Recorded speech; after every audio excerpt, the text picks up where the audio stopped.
నేను చెప్తున్నాను, నీ దగ్గర నా రివాల్వర్ ఉంచు. ఎవరన్నా తల పొగరుగా బిహేవ్ చేస్తే ఆ తలని షూట్ చేసి పడేసేయ్. ఇప్పుడు చెప్పు, మంజు ఏం తప్పు చేసిందని తన్నింట్లోంచి పంపించేశావు? ఒక్కసారి నువ్వే ఆలోచించుకో. ఎప్పటినుంచో మగాడి అహంకారానికి ఆడది బలవుతూనే ఉంది. ఇప్పుడు నువ్వు మగాడిని అనే అహంకారంతో నీలో సగమైన నీ భార్యనే నువ్వు నలుగురిలో చీప్ చేస్తున్నావు. మంజు ఎప్పుడు ఏం చేసినా నువ్వు బావుండాలి అని నీ సంతోషం కోసమే చేసింది. ఒకసారి సిఐతో గొడవ జరిగినప్పుడు తను నిన్ను ఎందుకు వెనక్కి నెట్టిందో తెలుసా? నీకు సిఐ గారికి గొడవ జరుగుతూ ఉంటే ఆ గొడవలో ఒకవేళ కోపం ఆపుకోలేక నువ్వు సిఐ గారి మీద చేయి చేసుకుంటే అంతకంటే పెద్ద నేరం ఇంకేమీ ఉండదు. అలాంటి క్లిష్ట పరిస్థితి నుండి నిన్ను తప్పించటం కోసమే ఆ రోజు మంజు నిన్ను వెనక్కి నెట్టేసింది. అవును సత్య, నీ మంజు చాలా మంచిది. అలాంటి మంజుని బ్యాగ్తో సహా ఇచ్చేసి అలా బయటకు పంపించేస్తావా? మినపగారలు నాటుకోడి మంచి కాంబినేషన్, చాలా బాగుంది. థ్యాంక్స్ మంజు. థ్యాంక్స్ దేనికి? ఏ అల్లుడికైనా ఇలాగే పెడతారు. ఈ సంక్రాంతి అల్లుడికి స్పెషల్ ట్రీట్ ఇచ్చారులే. కిరణ్మయ్ గారు కలిసారని మధ్యలోనే ఆపేశారు. ఆవిడేం చెప్తారు? మీరిద్దరూ గొడవ పడకండి, కలిసి ఉండండి. అసలు మినిస్టర్ని మంజునే అరెస్ట్ చేయడానికి ఎందుకు వెళ్ళిందో తెలుసా అంటూ మొత్తం చెప్పింది. అయినా నువ్వు వెళ్ళాక ఆలోచించాను. నేనంత రూడ్గా బిహేవ్ చేసి ఉండకూడదని చాలా షేమ్ ఫీల్ అయ్యాను. ఏంటి అలా చూస్తున్నావు? నా మాట మీద నమ్మకం లేదా? లేదు. ప్లీజ్ అలా అనకు.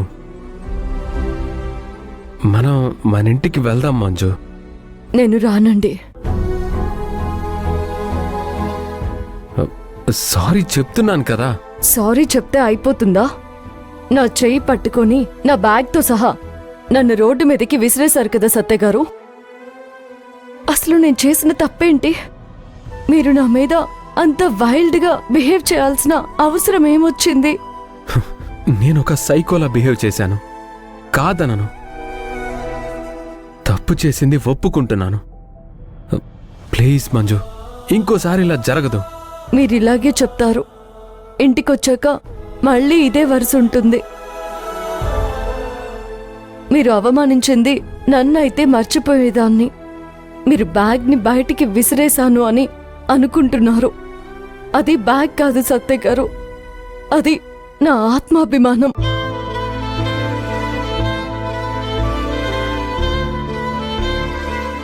నా ఆత్మగౌరవాన్ని దెబ్బతీసి ఇప్పుడు రమ్మంటే రావడానికి నేను ఒక మనిషినే.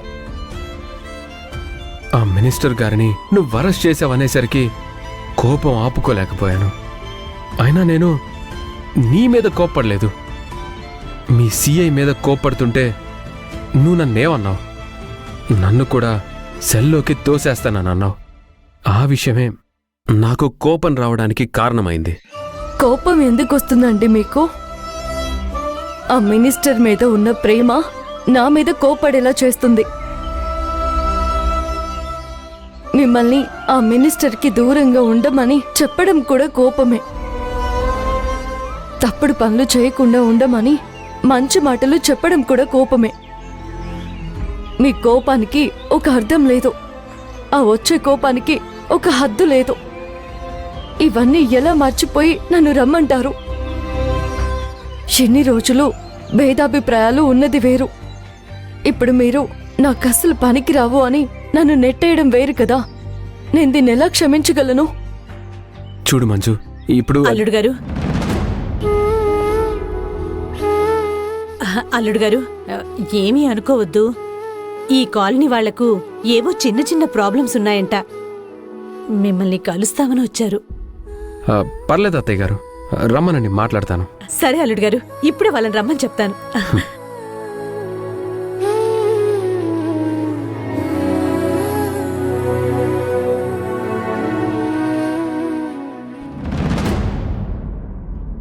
రండి రండి, మా అల్లుడు గారు రమ్మంటున్నారు, రండి. నమస్కారం అండి.